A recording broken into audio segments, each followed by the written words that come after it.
dos eminentes relatores, tal qual nele se contém.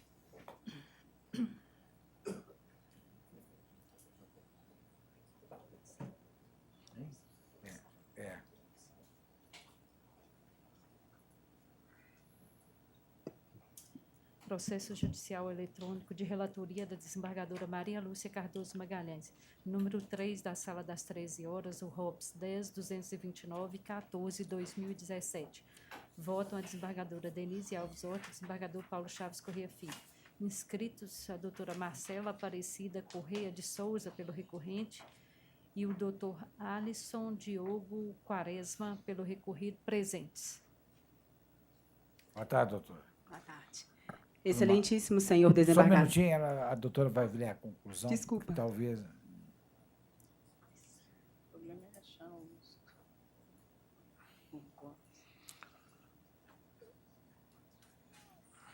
Falta um número. 229. 10.229. É o número 3 da pauta. Eu acho que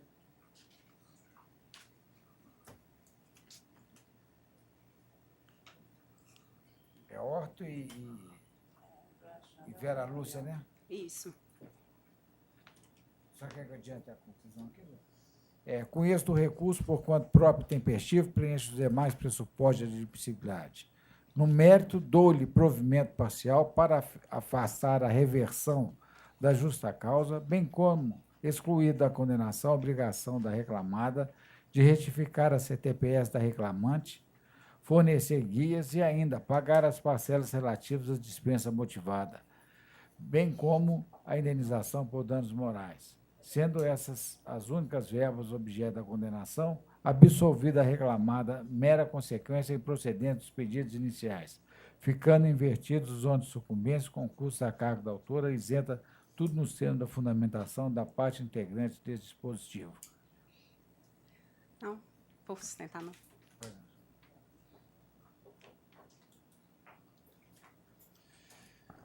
Então, desejo uma boa tarde a todos. Cumprimento o senhor presidente, excelentíssima senhora desembargadora relatora, demais presentes dessa turma, colegas advogados.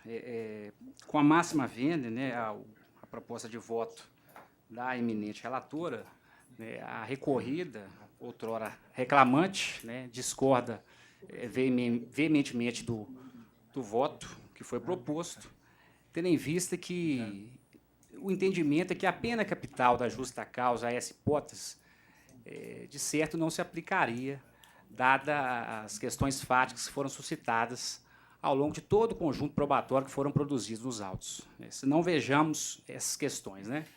Primeiramente, temos que verificar que não houve sequer uma única advertência após o ocorrido, né? No momento do fato, não havia gerente na loja, né? No momento da discussão ocorrida entre a reclamante e sua colega de trabalho, não havia gerente da loja. A discussão ocorreu aos fundos da loja também, né, razão pela qual, né, incabível é o pedido de reconvenção que foi feito inicialmente pela reclamada. Então, de certo, o correto, a hipótese aí seria uma aplicação, uma verificação de fato do ocorrido, no dia, do ocorrido, da discussão que foi ocorrida aí nos autos, né? E, conforme já dito, não foi feita nenhuma advertência às duas empregadas, né, naquela hipótese, e não houve apuração, de fato, da briga que lá ocorreu. E o outro entendimento também que já é adotado, né, por esse egrégio tribunal, que eu tenho certeza que também por essa turma, né, de que na análise aí fática, né, do conjunto fático, que a questão aqui não é tanto de direito, mas de fato de se analisar quem deu aso aí a essa discussão, a essa briga que ocorreu nas dependências da reclamada, ninguém melhor do que o juiz sentenciante para fazer essa análise, né? Porque, de fato, o juiz sentenciante é o que acho que o mais capaz assim para fazer uma análise assim do conjunto probatório, da oitiva de testemunhas, o que de fato observou a meritíssima juíza que proferiu a sentença desses autos. Então, por essas razões aí, pede-se para que seja mantida a sentença na sua integralidade, porque a observadora dos preceitos legais contidos na nossa consagrada CLT, assim se espera que se produza justiça na hipótese. Pois não. Doutora Maria Lúcia, com a Pois palavra. não. Na realidade, as duas, né, empregadas, elas foram dispensadas por justa causa. E a dispensa por justa causa teve como justificativa prática de ato lesivo da honra ou da boa-fama praticado no serviço contra qualquer pessoa, ofensas físicas nas mesmas condições, salvo em caso de legítima defesa próprio do outro, que é o artigo 482J da CLT, consubstanciar no desentendimento havido entre a autora e a colega senhora Ângela. A leitura dos depoimentos, acima transcritos, que eu transcrevo aqui, os depoimentos de duas testemunhas da reclamada, revelam que ambos trabalhadores se envolveram em uma discussão com agressões físicas e verbais que culminaram nas extinções de ambas as contratualidades. A bem da verdade, a própria autora admite, desde a inicial, que houve discussão seguida de agressão física entre as trabalhadoras, não cabendo ao juízo apurar quem iniciou o desentendimento, e sim avaliar a conduta da empregada em relação ao seu contrato de emprego e suas obrigações perante a empregadora. Por fim, acrescenta-se que a falta cometida pela autora é gravíssima e abala por completo a fidúcia havida entre os contratantes, não sendo necessário, no caso, a observância da chamada gradação punitiva, mesmo porque não seria razoável determinar que o empregador aguardasse a reincidência na conduta. Ademais, a imediatidade na aplicação da punição foi observada, porque ocorrida a demissão no dia seguinte ao desentendimento. E mais, o tratamento isonômico também foi observado, porque ambas as empregadas envolvidas no incidente foram imotivadamente demitidas. Ademais, não se pode dizer aqui que não houve tentativa de equilibrar o ambiente entre elas por parte do empregador, porque o acervo probatório do feito igualmente evidencia, ao contrário do afirmado na peça ingresso, que, dada a animosidade existente entre os trabalhadores, existiram entre elas e o gerente várias conversas com o objetivo de pacificação sem maiores consequências gravosas para as duas. Se não outra, foi a conduta respectiva de ambas que levaram à ruptura motivada contratual. Situação fática grave que autoriza o reconhecimento judicial da regularidade da penalidade aplicada nos termos legais. Oportuno ressaltar que, constante dos autos, a sentença relativa ao outro empregado, com confirmação por esta instância revisora da validade da justa causa aplicada. Assim sendo, dou provimento ao recurso para afastar a reversão da justa causa, a retificação dos TPS e obrigações de fazer e pagar relativos à dispensa motivada. Em razão do que se decide, também não há falar em indenização por danos morais, ficando igualmente absolvida a reclamada condenação no aspecto, sendo estas as únicas parcelas objeto da condenação, em consequência da improcedência dos pedidos iniciais, em verde os ônus da sucumbência com custo da carga da autora isenta. E quanto ao pleito, né, reconvencional dos danos à imagem, da reputação da empresa, eu estou negando o provimento. Não havendo doutora Denise. Senhor presidente, e ainda dizem que ROPS é mais tranquilo, né? É um processo complicadinho. menor, mas às Mas discussão menor processo, de né, colegas em trabalho. serviço com agressão física, Verbal. proferimento de palavras de baixo calão, não há outra atitude do empregador senão a dispensa por justa causa imediata das duas, e foi o que ocorreu. Não vejo aqui razão para que se aplicasse uma penalidade mais branda. E há relato, inclusive, de que essas pessoas já eram reincidentes, porque em outras oportunidades estavam sempre disputando clientela e sempre discutindo e brigando. Então, eu estou acompanhando integralmente o voto da eminente relatora. Pois não. Eu, como terceiro votante, estou vendo aqui os depoimentos todos que foram coligidos ao voto e vou poupar, naturalmente, de ler o que estou lendo, compadre falar o que eu estou lendo, eu realmente não condizer com essa tribuna. Realmente a falta foi extremamente grave, abalou a fidúcia que deve reinar no contrato laboral, a falta de confiança passou a reinar e o empregador, como todos sabem, tem o jus variante, o direito potestativo, e nesse caso, com mais razão ainda, quando restou sobejamente comprovado o disposto no artigo 482, letra J, da Carta de Vargas. Então, assim, em coro com os votos que me precederam, acompanho integralmente a proposta de voto e assim se decide. Obrigado, boa tarde.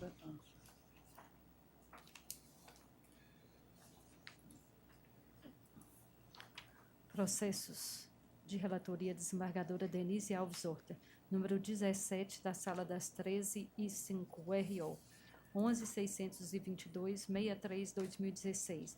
Votam desembargador Paulo Chaves Corrêa Filho e o juiz convocado Antônio Carlos Rodrigues Filho. Inscrito Dr. Júlio César Valadares Dutra, pelo recorrente reclamante presente. Boa tarde, doutor. Boa tarde. Doutora Denise, apenas a conclusão, por gentileza. Pois não. Conheço dos recursos da reclamada e do reclamante. No mérito, rejeita preliminar de nulidade da sentença por negativa de prestação jurisdicional suscitada pelo autor. Nego provimento ao apelo da ré e dou parcial provimento ao apelo do reclamante para excluir da sentença a limitação do pagamento da verba quebra de caixa, aspas, até quando houver adesão do autor a regulamento interno posterior que não contemple a existência dessa parcela, fecho aspas. Mantido o valor da condenação porque ainda compatível. O resultado satisfaz o Excelência, interesse. me ressalva o direito de sustentar, Hein? caso haja alguma Não havendo divergência. divergência, assim se decide. Obrigado. Boa tarde. Obrigado. Boa tarde. Boa tarde. Processo de relatoria desembargadora Denise Alves Horta, número 15, da Sala das 13h05, RO 11.342.92/2016. Votam o desembargador Paulo Chaves Corrêa Filho e o juiz convocado Antônio Carlos Rodrigues Filho. Inscrito Dr. Alexander Cerqueira Martins, pela recorrida presente.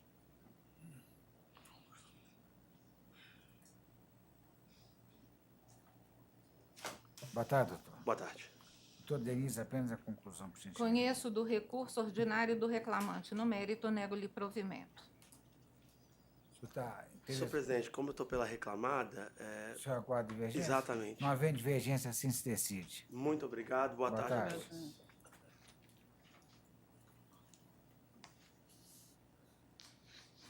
Abraçar o doutor, né?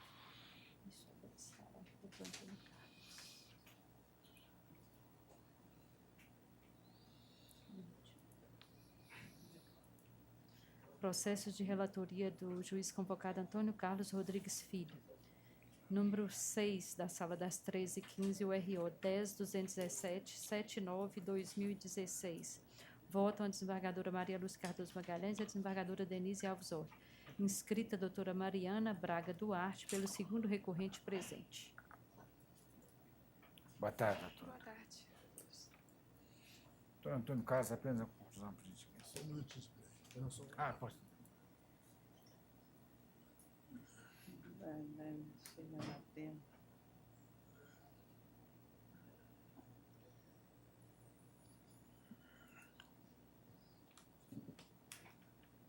Conheço dos recursos interpostos pelas partes. No mérito, dou provimento ao recurso do reclamante para determinar a incidência de reflexos dos valores pagos a título de PLR em aviso prévio, 10º, férias, 10º, FGTS e multa de 40%. Reconheço a realização, enquanto advogado, de 2 horas extras diárias do reclamante, 2 vezes por semana, totalizando 4 horas extras por semana, à exceção da última semana de cada mês, em que o labor extraordinário de 2 horas por dia ocorria 4 vezes na semana, determinando o seu pagamento. descaracterizar o regime de compensação de jornada com base na súmula 85, inciso 4 do TST, devendo incidir reflexo no adicional de horas extras compensadas em repouso semanal remunerado, aviso prévio, DSTC, férias, FGTS e multa de 40%. Reconhecer a realização de viagem a São Paulo para o curso FINASA e determinar o pagamento de 8 horas e 20 minutos como extras, com reflexo em repouso, aviso prévio, 13º, férias, FGTS, multa de 40% pelo tempo de deslocamento a São Paulo, bem como determinar o pagamento dos mesmos reflexos nas viagens para curso de novos advogados. Determinar a incidência do adicional de 100% para as horas extras deferidas. Fixar o horário noturno do reclamante de 20 horas a 5 horas, observada a previsão da súmula 60, inciso 1 e 2 do TST, além de determinar a incidência do adicional de 25% sobre a hora diurna, quando prestava nesse interregno, prestada neste interregno. Determinar o reflexo de todas as horas extras reconhecidas, também a verba paga a título de PLR ao reclamante, limitada aos anos de 2014 e 2015. Dou provimento ao recurso ordinário interposto pela reclamada para diminuir o tempo à disposição do banco na viagem a São Paulo para o curso de novos advogados, para 8 horas e 20 minutos. Reduzir o valor da indenização por danos morais para R$ 5.000. Excluir a aplicação das multas convencionais aplicadas. Mantido o valor da condenação por ainda compatível. Em síntese, senhor presidente, essa é a conclusão. Há uma divergência lançada pela eminente desembargadora Maria Lúcia Cardoso Magalhães, só poderia... A divergência é pontual. Só quanto à natureza jurídica da PLR, que data vendo o eminente relator, não há nos autos prova de fraude no pagamento das PLRs que foram ditados conforme normas coletivas assinadas pelo empregador, que seriam os bancários. Né?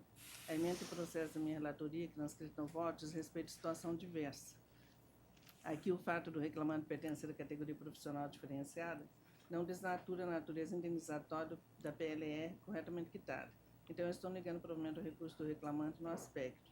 E também em relação aos reflexos da hora extra em PLR.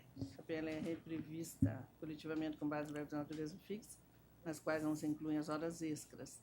Portanto, entendo que não há reflexos das horas extras na PLR. Estou negando o provimento também no ponto. No mais, eu acompanho o eminente relator. Pois não. Com a palavra, doutora. Eu preciso sustentar, gostaria.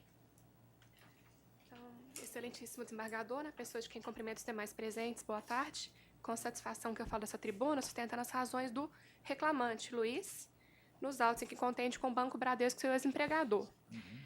O recurso trata de diversas matérias, eu gostaria de sustentar sobre 4 matérias e, com base nelas, pedir o provimento destas que ainda não foram analisadas. Pois não. Trata-se do seguinte, a realidade laboral, vou me cingir a fatos e provas dos autos. O Luiz foi contratado pelo Bradesco como bancário em 2007, passou pela carreira de escriturário, caixa, supervisor administrativo e gerente de PA, lá em São João do Manteninha, quando em 2011 veio para o jurídico do Banco Bradesco, aqui em Belo Horizonte. Ele foi contratado pelo Banco Bradesco S.A., uma pessoa jurídica conforme consta na sua CTPS. No curso do seu contrato em 2011, lhe foi determinado prestar serviço para pessoas jurídicas distintas do seu empregador, para todo o seu conglomerado econômico, e faço destaque para 2 que não fazem parte, restou provado no bojo processual, prova oral e documental, que ele prestou serviço para a C&A, que o Bradesco nega nunca ter sido participante ou dona, e para a Scopus, que no ano de 2013 foi vendida pela IBM, e ainda assim o jurídico continua atuando com o exercício da advocacia em favor daquela empresa que não faz parte do grupo. Por que destaquei esses pontos até agora? Pelo fato de que o Estatuto da OAB, a Lei 8.906 de 94, a Lei Federal, fala no seu artigo 20 a regra que o advogado empregado sem exclusividade tem direito a uma jornada de 4 horas diárias e 20 horas semanais. Essa regra que a gente pede aplicação neste processo, porque incontrovérsia provado nos autos que o serviço dele não foi exclusivo. Segundo o dicionário, exclusivo exclui o outro. De forma escancarada, está demonstrado que ele não prestou serviço exclusivo para o Banco Bradesco. Na sentença, veio a arguição da súmula 129, mas ela não é afeta a esses autos porque não estamos pedindo vínculo de emprego com todas as outras empresas para quem ele prestou serviço. Tem procuração e prova do efetivo exercício para todas essas empresas nos autos. Só se comprova com essa demonstração que exclusivo a prestação de serviço não foi, o que atrai, portanto, a aplicação da jornada de 4 horas diárias. Faço também destaque que, no ano de 2011, o Bradesco operou uma alteração contratual lesiva com um documento que é uma aberração jurídica, porque o documento fala o que é oposto à realidade. Fala que ele é exclusivo geral para todo mundo. Se é exclusivo, não pode ser geral. E, infelizmente, essa formalidade maculada foi balizada na sentença. Um documento que diz que ele é exclusivo para todo mundo, por óbvio, se é para todo mundo, ele não é exclusivo, que atrai a regra e a aplicação da Lei Federal, 8.906 de 94. Sucessivamente, por isso digo que vou tratar os 3 assuntos primeiros, foi pedido hora extra da sexta, porque restou provado, inclusive por confissão do reclamado, que ele não exercia nenhuma função de chefia e gerência, não tinha autonomia para acordo, nem para impetrar algum recurso. Tudo era matéria pré-definida, pré-determinada. No jurídico de Belo Horizonte, tem o seguinte escalonamento: gerente do jurídico, coordenador de área e advogados. Ele era dessa linha inferior, advogado. Atuava em baia compartilhada com demais advogados. Restou provado que ele era gerido quanto a tempo e quanto a prazos a serem cumpridos pela coordenadora e gestora. Então, no mínimo, ele estaria incerto, se não na linha da quarta, na linha da sexta. Porque a função de relevo a se enquadrar na exceção do parágrafo 2º 224 não existe. Provado nos autos, prova fática, e conforme foi vulnerada a súmula 102, item 5, em que o exercício da advocacia por si só não constitui função de confiança, vez que, neste caso, demonstrado que ele não tinha autonomia, chefia, ingerência, fiscalização nenhuma. Ao contrário, ele que era passivo desta vigilância, fiscalização e chefia. O pedido sucessivo a este é no sentido dos benefícios recebidos por toda a categoria. Porque, se ele não é bancário, entendendo como categoria diferenciada, os benefícios que lhe foram aplicados no curso do seu contrato, e foi provado nos autos, integram seu contrato de trabalho para todos os efeitos, nos termos do artigo 458 da CLT. Por quê? Se os entes que entabularam as normas coletivas não lhes representam, o caráter indenizatório trazido por tais normas não pode ser oponível. E eu fiz o destaque para trazer essas 3 matérias em conjunto para demonstrar uma teoria do conglobamento em prejuízo do trabalhador, porque tudo de ruim é aplicar essa realidade laboral do reclamante. Para receber hora extra, lhe era aplicado 50% do bancário. Para trabalhar em recesso forense, ele era bancário. Para não ganhar hora extra além da quarta, é categoria diferenciada. Então, é uma engenhosa estrutura administrativa do Banco Bradesco, inclusive com formatação de documento a revés da realidade, para se embasar essa pretensão. Então, como nessa especializada, que tem como norte o princípio da proteção, do não retrocesso, da progressividade e na pluralidade do norma aplicar aquela mais favorável ao empregador, deve o julgador, na pluralidade dessas normas, aplicar o caso concreto àquela que mais favorece o trabalhador. E nessa ordem sucessiva, além da quarta, 8.906 de 94, artigo 20, que prevê a regra das 4 horas diárias, pois provado que ele não tinha exclusividade, e até porque deve-se destacar que ele advogou para mais de 10 pessoas jurídicas, sob a bagatela de mais de 3 salários mínimos. E não se pode entender o coração da norma em que o legislador, no Estatuto da OAB, quis prejudicar, praticamente trabalhar para 10 pessoas jurídicas, para um banco, em mais de 40 horas diárias, por 3 salários. Não se justifica. Quando se verifica em paradigma de exclusividade, efetivamente, a remuneração condiz àquela dedicação exclusiva que se faz.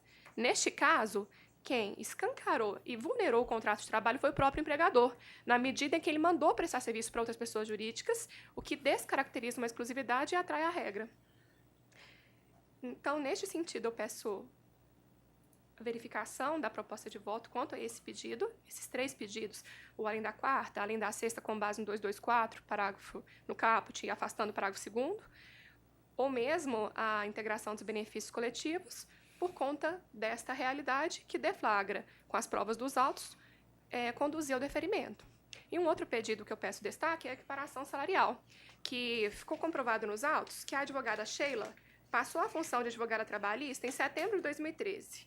E o reclamante, por sua vez, sendo advogado trabalhista, atuava mais de 1 ano nessa área, portanto, ele tinha mais experiência. A sentença considerou o que virá nessa reforma a partir do mês que vem, tempo na carreira, em que ela já havia sido advogada de outro setor no banco. Mas o 461 e provas dos autos evidenciam que, na função de advogado trabalhista, ela iniciou em setembro de 2013, e ele desde 2011 nessa função, portanto, com mais experiência comprovado, o que decorre para o mesmo empregador, identidade de função, mesma produtividade e perfeição técnica, ele até a mais, conduz ao deferimento do pedido também de horas extras. Me perdoem, a equiparação salarial. Então, por todo esse exposto, então, contando com os 12 subsídios que serão acrescidos para os cultos jogadores, gostaria de pedir a reforma para deferir o que foi aqui exposto. Pois não. Obrigada. Devolvo a palavra ao ilustre relator. Pois não, senhor presidente. Vou pela ordem aqui da matéria que foi analisada no voto. Primeiramente, no que diz respeito ao regime dele. Ele era advogado do banco e, com a devida vênia do que foi dito da tribuna, eu estou julgando, neste ponto, em sintonia com o que foi decidido na primeira instância, e reconhecendo que ele foi contratado em regime de exclusividade. E isso que restou configurado na prova. Não tem nem referência, só um minutinho que eu vou localizar o ponto aqui que eu estou me referindo. Aqui, realmente a previsão no artigo 20 da Lei 8.906 deve, o artigo 20, ser observado. A jornada de trabalho do advogado empregado no exercício de profissão não poderá exceder a duração diária de 4 horas diárias e 20 semanais, salvo acordo de convenção coletiva ou em caso de dedicação exclusiva. E foi regulamentado, no meu artigo 12 do regulamento, em caso de dedicação exclusiva, serão remuneradas extraordinárias as horas trabalhadas que excederem a jornada normal de 8 horas. No caso dos autos, foi acertada a decisão que reconheceu o Estado reclamante submetida ao regime de exclusividade, incontroverso, que o autor foi inicialmente contratado para o exercício do cargo de escriturário, tendo sido realizado o aditamento de seu contrato para o exercício da função de advogado. No aditamento, contou-se de modo expresso a exclusividade do trabalho, a cláusula número 1 do aditamento, inclusive a possibilidade de desenvolvimento de tarefas para outras empresas do mesmo grupo econômico. O que importa para fins de exclusividade na prestação é que o desempenho de suas atribuições se dirige em benefício do empregador, assim considerado nos termos do artigo 2º, parágrafo 2º e da súmula 129, o que abrange o grupo econômico, já que a solidariedade que decorre do grupo econômico é dual, ou seja, ativa e passiva, sendo lícito ao empregador que explore a força de trabalho em prol do grupo econômico a que pertence, salvo ajuste expresso em sentido contrário, o que não ocorre nos autos. Como não logrou o reclamante demonstrar que o banco se utilizou de sua mão de obra como intermediador de serviço, desvirtuando a sua prestação de serviço para atingir benefício unicamente de terceiros, mantém incólume o enquadramento do reclamante no regime de dedicação exclusiva, assim como seu regime de jornada de 8 horas diárias. Isso com relação ao regime dele, a sujeição dele ao regime de 8 horas diárias. Data vênia do que foi dito da tribuna.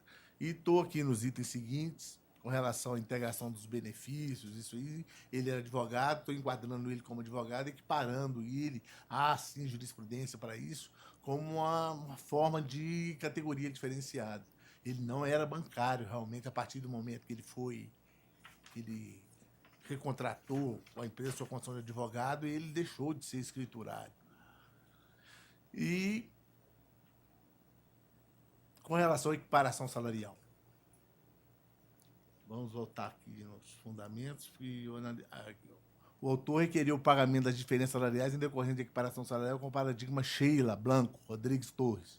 A sentença reconheceu a existência de mais de 2 anos de diferença na função, sob o fundamento que a modelo ocupava o cargo de assistente jurídica desde 2003 e o cargo de advogada desde julho de 2004, enquanto restou em controvérsia nos autos que o reclamante passou a exercer o cargo de advogado somente em outubro de 2011, o que configura óbvio a equiparação pretendida. Esses são os fundamentos da sentença e com o qual a diferença foi apurada na função. Agora, não foram deferidos os benefícios de bancário, evidentemente, não é. Ele foi enquadrado com jornada de 8 horas, mas na função de advogado. E assim, senhor presidente, com a devida vênia da brilhante sustentação oral, eu mantenho a minha proposta de voto exatamente como pronunciado anteriormente. inclusive no que diz respeito à indenização por danos morais e sua redução a R$5.000. Pois não. Doutora Maria Lúcia?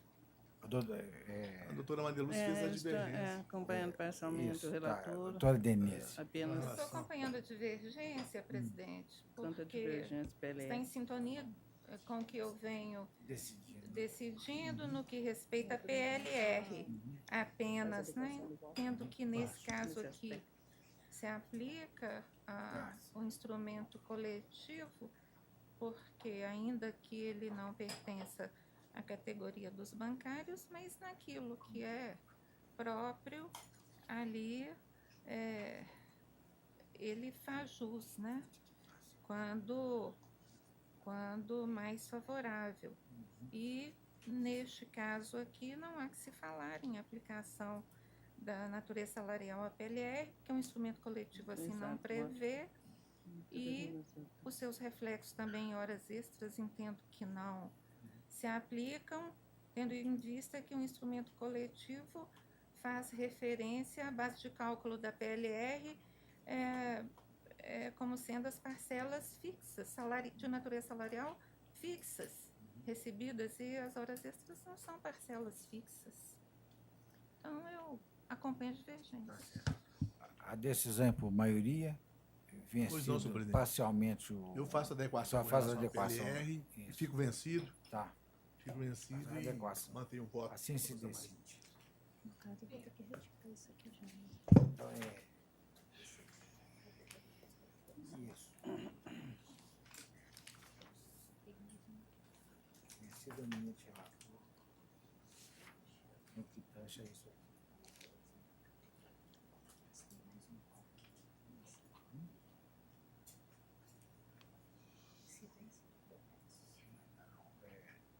Reflexo das horas extras e PLR. Reflexo das horas extras. Já. Não. Isso.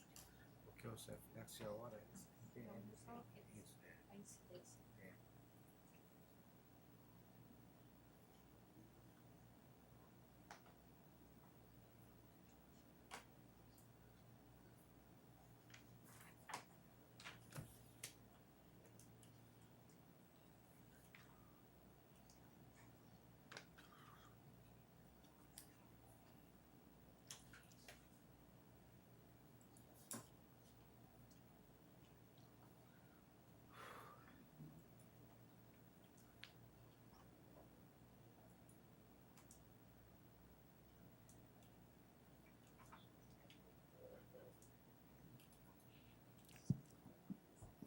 Processo de relatoria do juiz convocado Antônio Carlos Rodrigues Filho, número 8 da Sala das 13h15, URO 10.396.67/2017.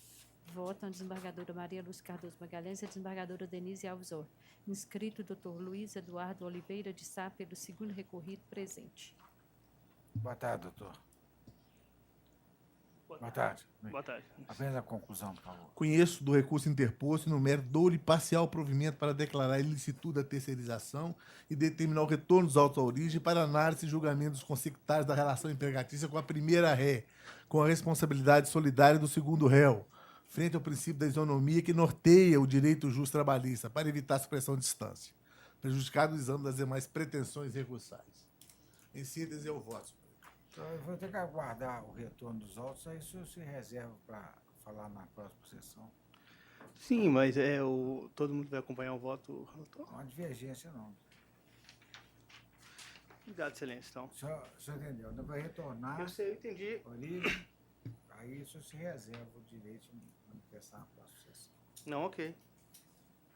Assim se decide.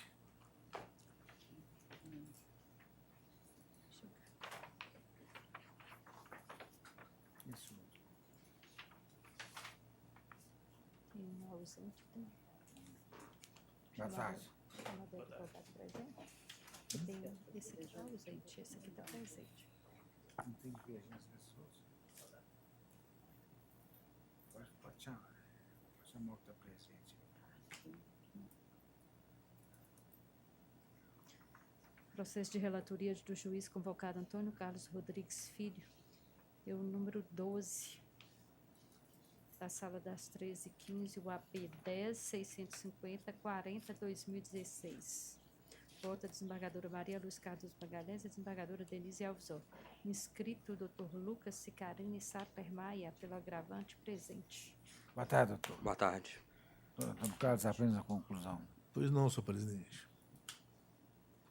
Conheço do agravo de petição apresentado pela executada. No mérito, nego-lhe provimento. Custas, ao final, pela executada, no valor de R$ 44,26. É como Quer voto. fazer outra palavra? Boa tarde, excelentíssimo senhor presidente. Eu gostaria só de ponderar aí, com relação, eu estou pelo agravante. O caso é o seguinte, a empresa ela foi notificada, mas é a primeira vez que ela se manifesta no processo, porque ela não recebeu as demais intimações da sentença e dos demais atos, inclusive, dentre eles, a intimação de obrigação de fazer, para apresentar de entrega de guias, o que ensejou, inclusive, a aplicação de multa.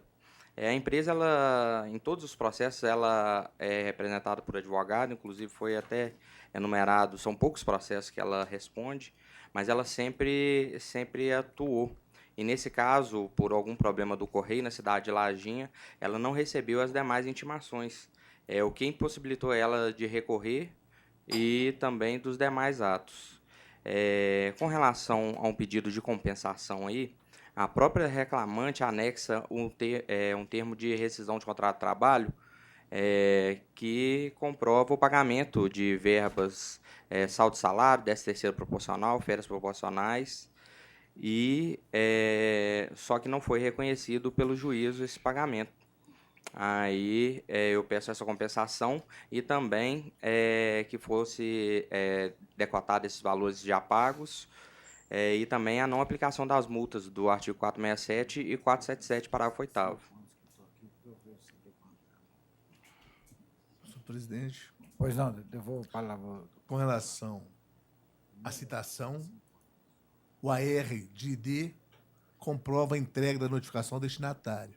Quanto às intimações de publicação de sentença e demais intimações, a elas subsequentes, verifique-se a correção do endereço indicado na inicial. Presume-se recebidas as intimações determinadas pelo juízo. Confira-se os termos da decisão de embargo da execução. Aí eu cito a decisão de embargo da execução, que é nesse sentido que eu acabei de me referir. Com relação à compensação, eu também cito aqui a parte da decisão que indeferiu a compensação no que concerne o pedido de procedência das multas, por suposto pagamento de verba rescisória a tempo, mais uma vez, corretamente gratuito. Insurgência da empresária, por quanto, obviamente, os embargos da execução não autorizam o reexame do mérito de questões decididas na sentença de conhecimento, não podendo o juiz alterá-la, devendo sempre observar fielmente a coisa julgada da forma com que ela foi proferida. Infelizmente, eu não vi como determinar a compensação agora, no processo de execução. Quanto aos demais aspectos, quanto ao cálculo, que diz respeito ao suposto equívoco de cálculo tocante às horas extras, a exequente não aponta especificamente em que sentido estaria equivocado ou diversamente com o comando exequente, inviabilizando-se a análise de sua insurgência. Por isso é que o voto foi pela improcedência. Pois não. Doutora Maria Lúcia? São relator.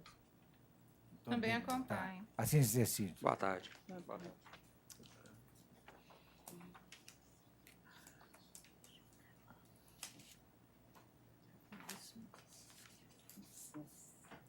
Tem um último da senhora. A pessoa está com a pena mesmo.